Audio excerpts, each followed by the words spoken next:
بسم اللہ الرحمن الرحیم۔ محترم ناظرین، السلام علیکم ورحمۃ اللہ وبرکاتہ۔ آپ کو یاد ہوگا کہ پچھلے ولاگ میں ہم نے یہ بتایا تھا کہ ملکوں والے کون ہوتے ہیں۔ آج ہم یہ بتائیں گے کہ یہ ملکوں والے امت والے کیسے بن سکتے ہیں۔ اگر دل میں لوگوں کا خوف ہو تو یہ امت والے بننا بہت مشکل ہے، لیکن اگر دل میں اللہ کے سامنے کھڑے ہونے کا خوف ہو تو یہ امت والے بننا بہت آسان ہے۔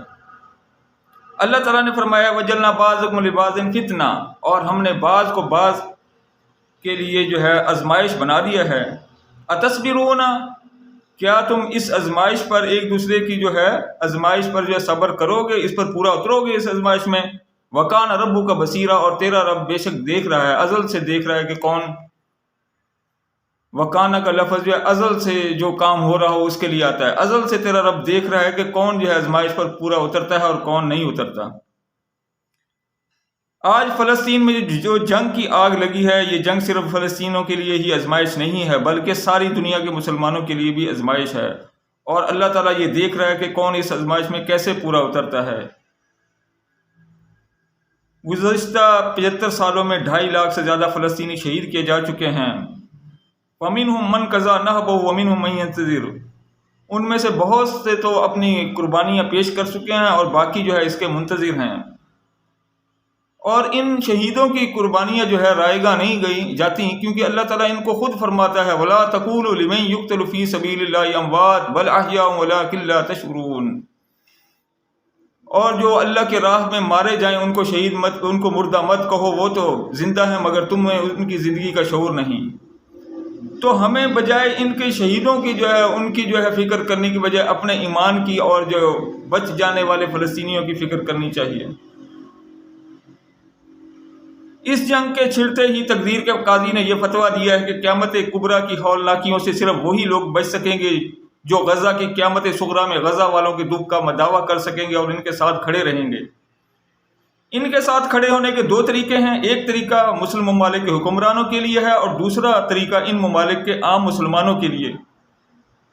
مسلم ممالک کے حکمرانوں کے لیے طریقہ یہ ہے کہ وہ قرآنی پکار فَقَاتِلُوا أَئِمَّةَ الْكُفْرِ، یعنی پھر تم کفر کے اماموں سے لڑو پر لبیک کہیں۔ فَقَاتِلُوا میں فا کے معنی ہیں پھر، یعنی بعد میں، یعنی پہلے وہ جنگ میں کود پڑے تو پھر تم بھی جنگ میں کود پڑو۔ شریعت محمدی یہی ہے۔ جنگ میں کبھی پہل نہ کرو، لیکن کوئی آپ کی ٹانگ گھسیٹتا ہے اور تمہارے مسلمان بھائیوں پر حملہ آور ہوتا ہے اور تمہارے دین الہی کی توہین کرتا ہے اور تمہیں چیلنج کرتا ہے، تو پھر تمہارا کام یہ ہے کہ تم بھی اینٹ کا جواب پتھر سے دو۔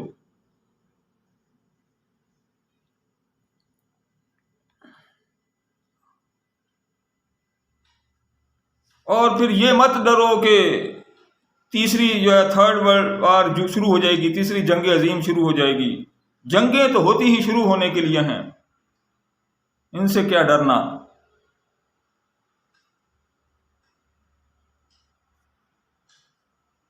اور ہمارا کام تو صرف اللہ کے احکام کو پورا کرنا ہے، نتائج وہ خود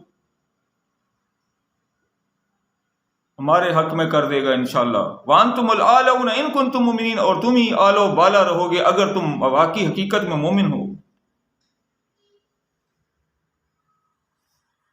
اور اپنی جان اس کے بھی جانے سے وہ نہیں ڈرنا چاہیے، کیونکہ جان تو امانت ہے اللہ تعالیٰ کی، اور اسی کے آج نہیں تو کل چلی جائے گی۔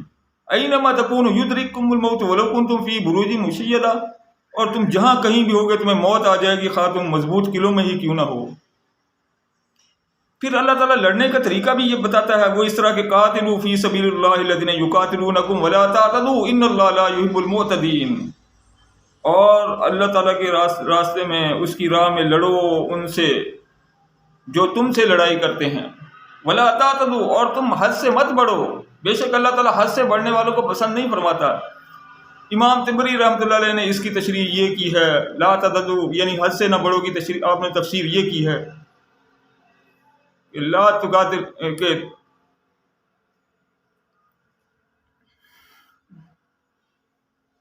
لا تقاتل ملا یقتلک، تو اس سے مت لڑ جو تم سے نہ لڑے. یعنی پھر آپ نے تشریح میں کہا یعنی النساء والولدان والرہبان، یعنی عورتوں، بچوں اور جو ہے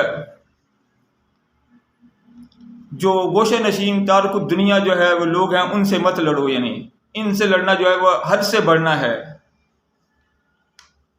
تو اب اس آیت کی روشنی میں مسلم ممالک کی حکمت عملی یہ ہونی چاہیے کہ وہ 3 دن یا پھر زیادہ سے زیادہ 7 دن تک جو ہے اسرائیل کو الٹیمیٹم دیں کہ ان کے سارے بچے، عورتیں اور ان کے جو ہے عام غیر مسلح جو ہے وہ عوام جو ہے وہ نکل جائیں اسرائیل سے. 3 سے 7 دن کے الٹیمیٹم دیں، مہلت دیں، اور اس کے بعد جو ہے وہ اس طرح جو ہے اسرائیل کی اینٹ سے اینٹ بجا دیں جس طرح انہوں نے غزہ کی اینٹ سے اینٹ بجائی ہے. یہ تاکہ اس آیت کا حق ادا ہو. وَقَاتِلُوا فِي سَبِيلِ اللَّهِ الَّذِينَ يُقَاتِلُونَكُمْ. جب ان کے ہاتھ پاؤں پھولیں گے تو ان کے میزائل ڈیفنس سسٹم بھی کام چھوڑ جائیں گے. اللہ تعالیٰ ان کے بارے میں فرماتا ہے ان کے ہر طرف سے یلغار ہو جائے ان پر جو ہے سارے 50 سے زیادہ مسلم ممالک کی طرف سے. تو پھر جب ان کے ہاتھ پاؤں پھولیں گے تو ان کے میزائل ڈیفنس سسٹم بھی کام چھوڑ جائیں گے، اور اینٹی ایئر کرافٹ جو ہے وہ بھی کام چھوڑ جائیں گے. کیونکہ اللہ تعالیٰ ان کے بارے میں فرماتا ہے باسم بینہم شدید، ان کی تو آپس میں ہی لڑائیاں ختم نہیں ہوتی. یہ وقتی طور پر اکٹھے ہو گئے، ان کی تو آپس میں ہی لڑائیاں چلتی رہتی ہیں. تحسبہم جمیع وقلوبہم شتیٰ، تم یہ سمجھتے ہو یہ اکٹھے ہیں، حالانکہ ان کے دل تو آپس میں جڑے ہوئے نہیں ہیں. ان کے دل تو منتشر ہیں، وہ تو ایک دوسرے سے نہیں ملتے. ان کے دل، ان سب کے جو ہے وقتی طور پر یہ جو ہے ملت ایک بن جاتی ہے کفر کی، لیکن حقیقت میں جو ان کی آپس میں جو ہے باسم بینہم شدید، ان کی لڑائیاں اپنی ہی جاری رہتی ہیں. تقدیر کے قاضی کا دوسرا فتویٰ دنیا کے عام مسلمانوں کے لیے ہے، اور وہ کہ وہ اپنے زخمی بھائیوں کی اپنے مال کے ذریعے جہاد کریں، کیونکہ حکم یہی ہے وجاہدوا فی سبیل اللہ باموالکم وانفسکم، اور اللہ کے راستے میں جو ہے اپنے مال اور جانوں کے ذریعے جو ہے وہ جہاد کرو. یعنی حکمران اپنی جانوں کے ساتھ جہاد کریں اور عوام اپنے اموال کے ساتھ جہاد کریں. اگر دنیا کے 2 ارب مسلمان قطرہ قطرہ بھی جمع کریں اور صاحب حیثیت اپنی حیثیت کے مطابق دیں تو خربوں روپے اکٹھے ہو سکتے ہیں. لیکن ایسا کرتے ہی مسلم دنیا کے لوگ ایک لمحے کے لیے بھی اپنے دل میں نہ لائیں کہ انہوں نے اپنے مال میں سے کوئی مدد کی ہے، کیونکہ یہ مال در حقیقت ان کا اپنا نہیں ہے بلکہ یہ اللہ تعالیٰ کے دیا ہوا ہے. کیونکہ حکم یہی ہے وَآتُوهُم مِّن مَّالِ اللَّهِ الَّذِي آتَاكُمْ، اور تم ان کی مدد کرو اس مال میں سے جو اللہ تعالیٰ نے تمہیں دیا ہے. اگر اللہ تعالیٰ کے فضل سے ایسا ہو جاتا ہے اور مسلم دنیا فلسطینیوں پر مالی مرہم رکھ دیتی ہے تو شاید قیامت کے دن فلسطینی مسلمان ہمیں معاف کر دیں. اور جب مسلمان جو ہے وہ اپنی امداد دے دیں گے تو یہ غیر مسلم کی امداد جو ہے اس کو جو ہے شکریہ کے ساتھ واپس کر دیں گے. آج مسلمانوں کے لیے جہاد کے یہی 2 مسنون میدان ہیں، یہی میدان عمل ہیں 2. ایک مسلمان حکمرانوں کا اللہ تعالیٰ کے حکم پر فقاتلوا ائمۃ الکفر پر عمل کرتے ہوئے کفر کے اماموں کے ساتھ لڑنا، اور دوسرا عام مسلمانوں کا بچ جانے والے فلسطینیوں کے زخموں پر مالی مرہم رکھنا. ورنہ صرف دعائیں مانگنے اور احتجاج کرنے سے ظالم کے کانوں پر جو ہے جوں تک نہیں رینگتی. اور اللہ تعالیٰ دعائیں بھی ان لوگوں کی سنتا ہے جو حضرت محمد صلی اللہ علیہ وسلم کی سنت پر عمل کرتے ہوئے میدان جنگ میں نکل کر سجدے میں سر رکھ کر یا حی یا قیوم برحمتک استغیث، اے خود زندہ رہنے والے اور دوسروں کو قائم رکھنے والے اللہ، تیری رحمت کا سوال کرتا ہوں. یہ دعا مانگتے ہیں سجدے میں سر رکھ کر. اور پھر آسمانوں سے جواب آتا ہے اذ تستغیثون ربکم فاستجاب لکم، جب میدان جنگ میں تم اپنے رب کو پکار رہے تھے، دعا مانگ رہے تھے، پھر اللہ نے تمہاری دعا قبول کی. اب کوئی یہ جو ہے یہ نہ کہے کہ یہ جو ہے آیت جو ہے یہ جو ہے جنگ بدر کے بارے میں نازل ہوئی تھی. بے شک یہ آیت جنگ بدر اور دوسری آیات جو ہے دوسری خاص موقعوں پر نازل ہوئی ہے، لیکن قرآن پاک جو ہے وہ اس کا ایک حضور صلی اللہ علیہ وسلم نے فرمایا تھا اس کا ایک ظاہر ہے، ایک باطن ہے، اس کا ایک عموم ہے اور ایک خصوص ہے. اس کے خصوصی خاص اسباب نزول کے ساتھ ساتھ جو ہے قیامت تک کے لیے جو ہے اس کے قرآن پاک جو ہے یہ اللہ تعالیٰ کا جو ہے یہ ضابطہ عمل ہے، یہ اللہ تعالیٰ کے جو ہے قیامت تک رہنے والی کتاب ہے. لہذا اس کے احکام قیامت تک کے تمام مسلمانوں کے لیے جو ہے لاگو ہوتے ہیں. اور قیامت کے دن کوئی یہ نہیں کہہ سکتا کہ یہ آیت فلاں کے لیے نازل ہوئی تھی یا فلاں کے لیے. اللہ تعالیٰ فرمائے گا کہ تمہارے جو ہے میری کتاب تو جو ہے قیامت تک کے لیے میرے آخری نبی حضرت محمد صلی اللہ علیہ وسلم کے لیے تھی، اور تم بھی جو ہے قیامت تک کے سے پہلے آنے والے زمانے میں ہی سانس لے رہے تھے، لہذا یہ کسی کا کوئی عذر نہیں چلے گا. تو اس لیے جو ہے سنت حضور صلی اللہ علیہ وسلم کی اور صحابہ کرام کی جو ہے وہ ان کے نقش قدم پر چلنا یہ ہر مسلمان پر فرض ہے.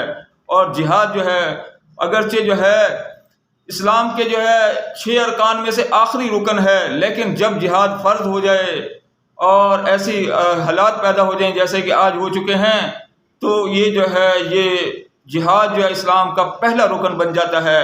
اس وقت جو ہے جب یہ پہلا فرض بن جائے تو نہ پھر انسان کی جو ہے وہ نہ انسان کی نمازیں کام آتی ہیں، نہ روزے کام آتے ہیں، نہ جو ہے انسان کے جو ہے وہ زکاتیں کام آتی ہیں، نہ انسان کی جو ہے دعائیں کام آتی ہیں.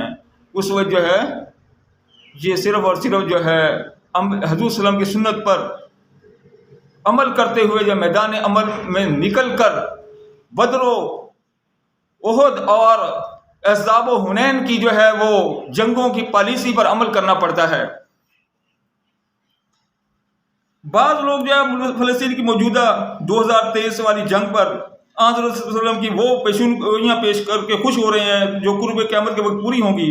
وہ پیشگوئیاں یقیناً اپنے مقرر وقت پر پوری ہوں گی، لیکن آج ہم ہاتھ پر ہاتھ رکھ کر گھروں پر بیٹھے رہیں تو قیامت کے دن ہم سے یہ ضرور پوچھا جائے گا کہ جب فلسطین پر آتش و آہن کی برسات ہو رہی تھی تو اس وقت تم کیا کر رہے تھے؟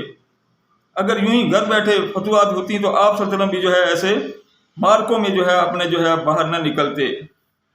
اللہ تعالیٰ جو ہے عمل کی توفیق عطا فرمائے اور فلسطینی ہمارے ایمان اور فلسطینیوں کی جانوں کو سلامت رکھے.